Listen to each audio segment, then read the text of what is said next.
This video is for the people who had to miss class due to testing or had to head home early due to all the complications around COVID and heading home for Thanksgiving break. So what I'm going to do here is just go through the first part of class that from the day that you missed, explaining this quantitative understanding for success, which is useful especially for the very last question for the in-class writing. So this is going to set up what you would have done. And at the end of this, I'll explain what you need to do. So for this 2-week block, we are looking at excellence, success, and parenting. Now, all three of those concepts kind of blend together in sociology. You can mix them together. You can pull them apart depending on how you're doing the research. In this lecture in particular, in the in-class writing that you missed, we're focused specifically on how sociologists understand success. Now, for those of you who missed, I do want to go over these announcements. Again, if you were in class, this isn't going to be that useful. But for people who missed class, just a reminder, we're in this 2-week block on parenting and success. At the end of the 2-week block, there's a quiz on Blackboard. This is the second to last quiz you are going to take. If you are still missing any assignments, get those assignments in. I don't want you to fail because you have zeros. This is a strange semester. It's a difficult semester. It's a semester where it's incredibly easy just to forget to do work or be confused about when work is due. So if you're missing something, you have a zero, get it in. I'm not going to penalize you. I'll still let you get credit for it. However, you have to email me when you submit it so I know that you're submitting your late work. The other thing that you need to remember, final for this class is the sociological autobiography. There is not a test. It's that paper. It's not a long paper, 3 to 4 pages, right? 3 pages is good. But in that paper, you have to demonstrate that you can use your sociological imagination and that you can make connections to class. This 2-week block is one of those weeks that you could potentially make connections to. If you have questions about that assignment, make sure to watch the video that's also on the YouTube channel, and I will be holding extra office hours. After we go online, there are no mandatory meetings. I'm not delivering lectures online. There's no activity that you have to sign in.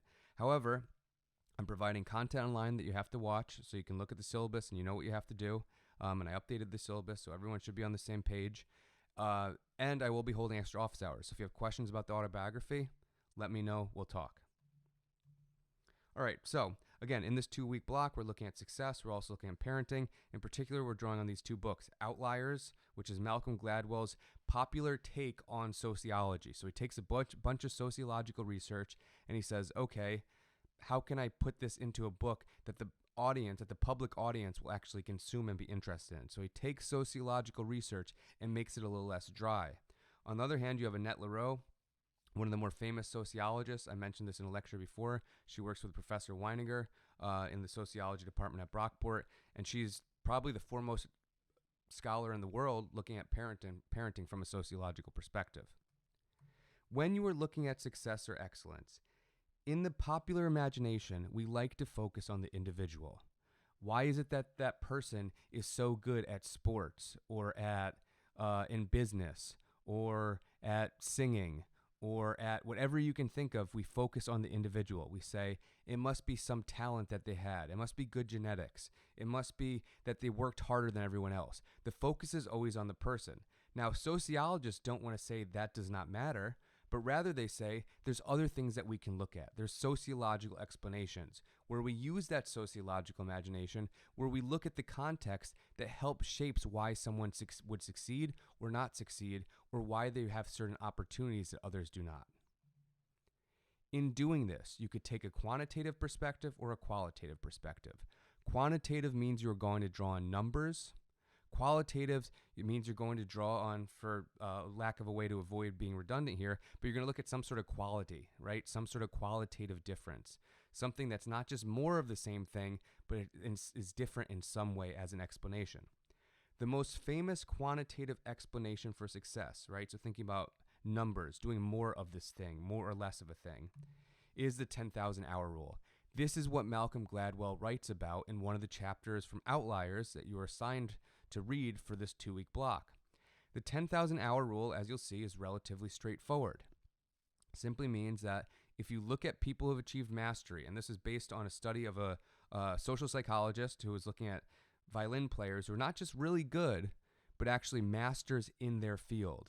Everyone that you look at who has achieved mastery, the pattern was they've put at least 10,000 hours of work, and that's practice, that's performing, They've put 10,000 hours of work into their craft. Now, of course, there could be someone, I could put 10,000 hours into the violin, and I might still not be a master. I might not have the aptitude. I might not have the focus. I might not do the qualitative stuff that we'll look at in swimming. But every person who achieves mastery at least puts 10,000 hours in. Now, that rule is relatively straightforward, but as we see in the Gladwell chapter, it does some interesting things when you really think through what that means.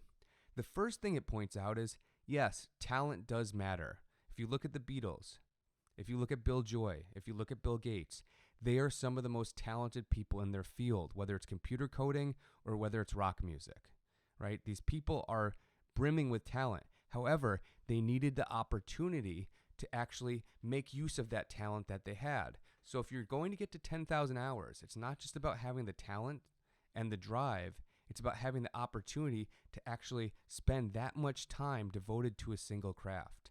That's rare.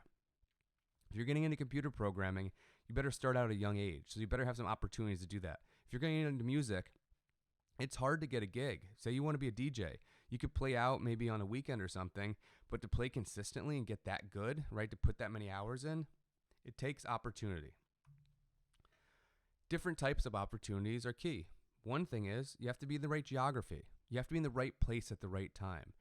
If you want to be a computer programmer, and Bill Gates, that was his dream, but if he started out in rural Idaho instead of Seattle, that wouldn't have worked out. It doesn't matter if he has all the skills that he does have, or they did have, because you just don't have access to the things that you need.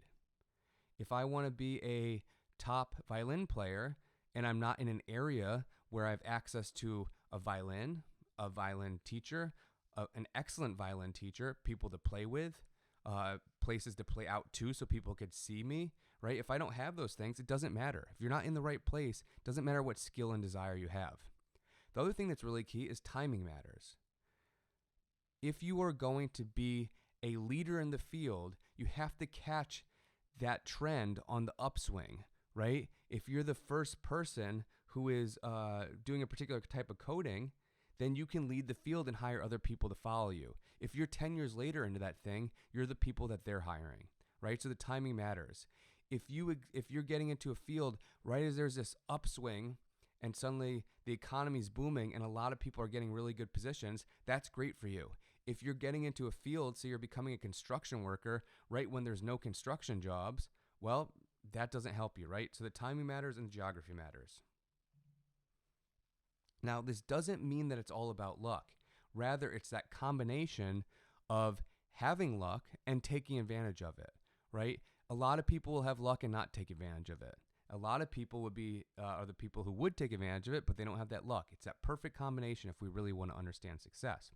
This also tells us something about social class, right? If you're putting 10,000 hours into something, let's use the violin for example. What are some of the things that you need to be able to do that? First of all, you need to be able to have a violin. That's not a cheap instrument. So you need someone to pay for you to have a violin at a young age. Probably not paying for it yourself. That means already it's an advantage to be in a middle class situation or an upper class situation where someone can pay for that violin. Next thing you need is, as I mentioned before, you need an instructor. Violin does not get taught in a lot of public schools. So either you're going to a fancy enough public school where it is being taught, or you're in a situation where you can have a personal or private tutor teach you how to do this thing. Next way that social class matters. Simply having the time, or having parents who have the time to take you to and from lessons, or can pay someone to do that for them, right? All this is pointing to ways that it aids you to be in an upper class or middle class situation. Doesn't mean you had more aptitude for violin, but it means you're able to take advantage of that aptitude. Now, the other thing that is worth pointing out, and this is true of any study that you do, or any study that you read, any research that you're engaging with, and you can think back to that week on critical thinking, you always want to think about what are the strengths and limitations of the study. Studying violin is great, right? It's a wonderful way to study mastery. I'm convinced in a lot of ways by the study. However, we also have to think about, are there limitations? Is studying mastery in the violin the exact same as studying mastery as a student, or as a physicist, or as a baseball player, or as a gardener, right? There's all these different things. Is mastery the same as we move between different fields? So we do have to ask that. In psychology, one of the things that often happens is you have a very narrow study and then you can generalize out. Now, we have to ask a sociologist, does that generalization work as you move across fields? So you want to be careful when you do that type of thing. Now, what you're doing for the in-class writing this week, again, for those of you who are not in class, is you are going to answer a series of questions that are on the slides about the Mundanity of Excellence reading.